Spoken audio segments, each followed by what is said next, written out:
Hello everyone. सो इसके पहले के वीडियोस में हम लोग ने बहुत सारी चीज़ें लेंस के बारे में सीखी थी। Prime lenses versus zoom lens, lens के अंदर कौन सी मोटर लगती है, लेंस का जो एलिमेंट है उसके ऊपर जो है कौन सी कोटिंग लगती है, इस सब के बारे में आपने सीखा। उसके बाद हम लोग ने जो अलग अलग ऑफ लेंसेज है, 16 24 50 ये सारे लेंसेज के जो है वो कौन से पर्पस में और कहाँ पे यूटिलाइज हो गए, कौन सी ब्रांड कौन से लेंसेज लेके मार्केट में आ रही है, कौन सा लेंस आपको खरीदना चाहिए, उसके बारे में हम लोग ने डिटेल में जाना था।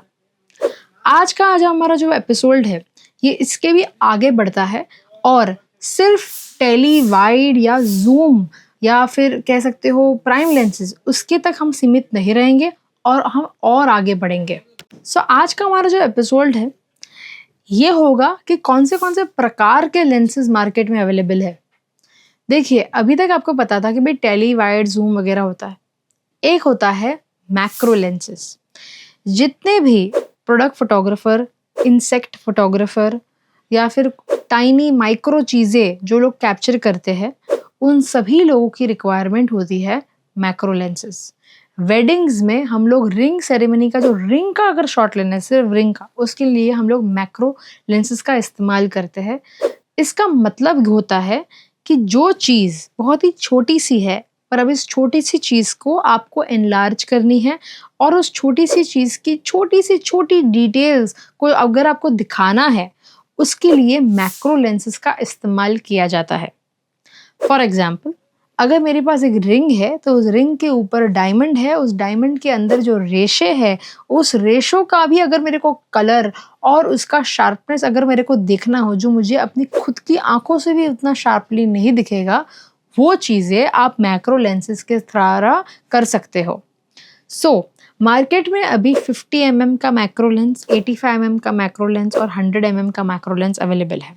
ये तीनों अलग अलग लेंसेज इसलिए होते हैं ताकि आज जो आप इंसेक्ट देख रहे हो, 50 पे वो थोड़ा सा वाइड दिखेगा, 100 पे और टेली हो जाएगा, 85 में कम थोड़ा टेली होगा, और ऐसे करके आपको 3 अलग के लेंसेज का कंपोजिशन मिलता है, जहाँ पे एक में उसकी सिर्फ आंखें दिखेगी, एक में उसके पंख भी दिखेंगे और एक में उसका जो पौधे का जो वो लीफ होगा या जो प्लांट होगा वो भी वो थोड़ा सा दिखेगा। कहने का ये है कि अलग अलग आपको कितना क्लोज जाना है।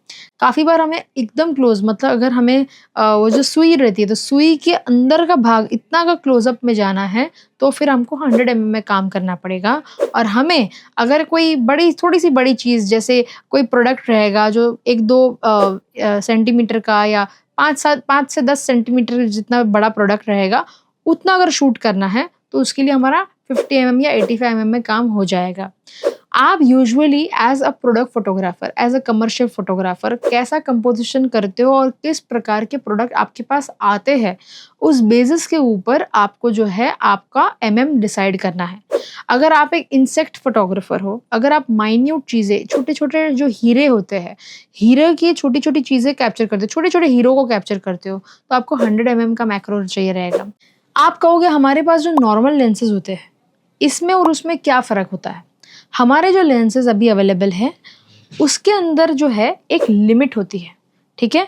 उसको कहता है कि एक डिस्टेंस, आपको आपके सब्जेक्ट से एक डिस्टेंस रखना पड़ता है ताकि वो फोकस कर सके। अगर आपने एक अंगूठी, जो एक रिंग होती है, उसका अगर आपने हमारे नॉर्मल लेंस से शूट करने का शुरू किया, तो आपको वो फोकस हंट करेगा क्योंकि वो 3 से 4 का डिस्टेंस मांगेगा। अगर आप एकदम पास में जाओगे तो वो फोकस नहीं कर पाएगा, उसका एक लिमिट आ जाता है। जबकि मैक्रो लेंस में आप चाहो उतना एकदम क्लोजअप में जा सकते हो, ये उसका एक एडवांटेज है। अगर आपको एक डिटेल चीज़ में और भी ज़्यादा क्लोजअप में शॉट लेना हो और भी ज़्यादा डिटेल्स में शॉट लेना हो, तो अब आपको मैक्रो लेंस की रिक्वायरमेंट होती है, जो एक लिमिटेशन हमारे सारे नॉर्मल लेंसेज में होती है कि एक डिस्टेंस पे काम करना पड़ता है और एकदम माइन्यूट चीज़ के अंदर की डिटेल्स इतनी सारी आपको इसके अंदर नहीं दिख सकती है। तो ये एक डिफरेंस होता है, ठीक है? तो मैक्रो लेंसेज, जो भी वेडिंग फोटोग्राफर्स माइन्यूट चीज़ें शूट करना चाहते हैं, प्रोडक्ट फोटोग्राफर्स होते हैं, मैक्रो इंसेक्ट्स फोटोग्राफर होते हैं, उन सभी के लिए बहुत काम की चीज़ है। यूजुअली सभी के पास एक ऐसा प्रोडक्ट रहता ही रहता है। इस लेंस के बाद का लेंस आता है सिने लेंसेज। काफ़ी बार हम लोग बड़े-बड़े सिनेमेटोग्राफर को सिने लेंसेज़ देखते हुए, शूट करते हुए देखते हैं। हम सोचते हैं हमें भी उससे शूट करना चाहिए। देखिए एक डिफ़रेंस होता है, हमारे जो लेंसेज़ होते हैं उस लेंस के अंदर इंटरनल फ़ोकसिंग होता है, मतलब अंदर ही अंदर लेंस के अंदर फ़ोकस होता है और लेंस एलिमेंट्स आगे-पीछे होते हैं। उसके अंदर एएफ और एमएफ मोड होता है, मतलब मैनुअल फ़ोकसिंग भी कर सकते हो और यूजुअली हम हमारे लेंसेज़ को ऑटो फ़ोकसिंग मोड पे रखते हैं और ऑटोमैटिकली उसको फ़ोकस करते हैं। हमारे लेंस के अंदर एपर्चर की वैल्यू होती है, तो एफ स्टॉप होते हैं, एफ 1.8, एफ 2.8, एफ 4 वगैरह, ठीक है? पर सिने लेंसेज़ अलग चीज़ होती है। सिने लेंसेज़ के अंदर एफ स्टॉप नहीं होता, टी स्टॉप होता है। टी स्टॉप का मतलब होता है कि कितनी लाइट आपके लेंस के थ्रू पास होके सेंसर के ऊपर पड़ती है। एफ स्टॉप क्या होता है कि भाई इतनी लाइट कैमरा के अंदर आ रही है और सेंसर पे पहुंच रही है। पर टी स्टॉप का मतलब होता है कि लाइट अंदर तो लेंस के अंदर आ रही है, पर उसमें से कितनी लाइट कैमरा के सेंसर के ऊपर पहुंची। ज़रूरी थोड़ी है कि जितनी लाइट अंदर आई वो सारी की सारी सेंसर के ऊपर पहुंच जाएंगी। काफ़ी सारा लाइट लॉस भी बीच में होता है। तो ये सारा जो कैलकुलेशन होता है वो टी स्टॉप करता है, तो वो ज़्यादा प्रिसिशन से काम करना होता है। वेडिंग्स में ये सारी चीज़ों की रिक्वायरमेंट नहीं होती है, ठीक है? अगर आप प्रोडक्ट फोटोग्राफर हो या फिर आप पैशन फोटोग्राफर हो, ये सारी चीज़ों की रिक्वायरमेंट नहीं होती है। भाई इतनी लाइट की कैलकुलेशन हम लोग नहीं करते हैं। पर बिल्कुल अगर आप एक फ़िल्म सेट पे काम करते हो या फिर आप शॉर्ट फ़िल्म मेकर हो, एड फ़िल्म्स बनाते हो, वहाँ पे आपका एक-एक लाइन की मेज़रमेंट को वहाँ पे किया जाता है, क्योंकि हर एक लाइट को आपने अपने हिसाब से डिज़ाइन किया है। ऐसा हम तो शादियों में भाई चलो 1 लाइट लगा के शुरू हो गए, वहाँ पे वो लोग 10 लाइट अपने हिसाब से सीन को शूट करने के लिए लगा रहे हैं। तो वहाँ पे टी स्टॉप मतलब और भी प्रिसाइज़ काम करने के लिए वहाँ पे उसको यूटिलाइज़ किया जाता है। फिर उसके ऊपर बहुत सारी मेजरमेंट्स भी लिखी है, जैसे आपको फ़ोकसिंग डिस्टेंस, मतलब फॉर एग्जांपल हमारा ऑटो फ़ोकसिंग रहता है, उसमें सब कुछ मैनुअल फ़ोकसिंग पे होता है और मैनुअल फ़ोकसिंग भी स्टॉप्स के हिसाब से होता है। आज अगर मैं एक जगह पे हूँ, मैं 5 मीटर आगे आ रही हूँ, मेरा एक शॉट है, मेरे को एक शॉट सीन शूट करना है, तो एक शॉट आगे आने के लिए जो फ़ोकस पुलर होता है और एक बंदा वहाँ पे लगाता है, वो फ़ोकस पुलर जो है एक-एक स्टॉप आगे जाता है, जिससे क्या होता है कि जो भी आप सीन शूट कर रहे हो, कितना फ़ोकस में चाहिए और कितना आउट फ़ोकस चाहिए, कैसे शार्प होगा, वो सारा जो है वहाँ पे पुल करता है, मैन्युअली उसको फ़ोकस करता है। और वहाँ पे पॉइंट्स लिखे गए हैं कि भाई मैं 2 पॉइंट आगे आया हूँ, मेरा डिस्टेंस इतना कवर हुआ है, मैं 4 पॉइंट आ गया हूँ, मेरा डिस्टेंस इतना कवर हुआ है। तो ये सारा प्रिसिशन में काम होता है। फिर उसके अंदर जो फ़िल्टर्स लगाए गए हैं, उसके ऊपर जो कोटिंग लगाई गई है, वो और भी ज़्यादा रिफ़ाइंड होती है और भी ज़्यादा प्रिसाइज़ होती है। तो जो आपको शार्पनेस और कलर क्वालिटी मिलती है, वो लाजवाब होती है। तो ये कारण होता है कि काफ़ी सारे ब्रांड सिने लेंसेज़ भी बनाते हैं, जो कम बनाते हैं क्योंकि उसकी रिक्वायरमेंट कम होती है, कम लोग उसको यूज़ करते हैं। बड़े-बड़े सिनेमेटोग्राफर्स और फ़िल्म सेट्स या एड फ़िल्म्स वाले ही उसको यूज़ करते हैं।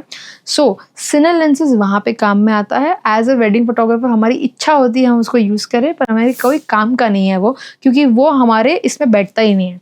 हाँ, पर अगर आप high and pre wedding shoot करते हो, जहाँ पे कोई बड़ा सेट है, जहाँ पे बड़ी-सी लाइट्स लगा रहे हो और बड़ा खासा कोई प्री वेडिंग शूट कर रहे हो, वहाँ पे सिने लेंसेज़ की रिक्वायरमेंट होती है। वहाँ पर भी सिनेमेटोग्राफर को उसको यूज़ करने को आना चाहिए, नहीं कर तो बस आके वो पड़ा रहेगा। तो ये भी हमारी एक चीज़ होती है कि काफ़ी लोगों को उसको यूज़ करने को नहीं आता है। उसका इंटरफ़ेस बहुत ईज़ी है, उसको जब यूज़ करने बैठते हो काफ़ी आसान है, पर रिक्वायरमेंट टू रिक्वायरमेंट होता है। और जब आपका काम easily, simply auto focusing normal lenses में हो जाता है, तो फिर आप क्यों सिने लेंसेज़ में जाओगे?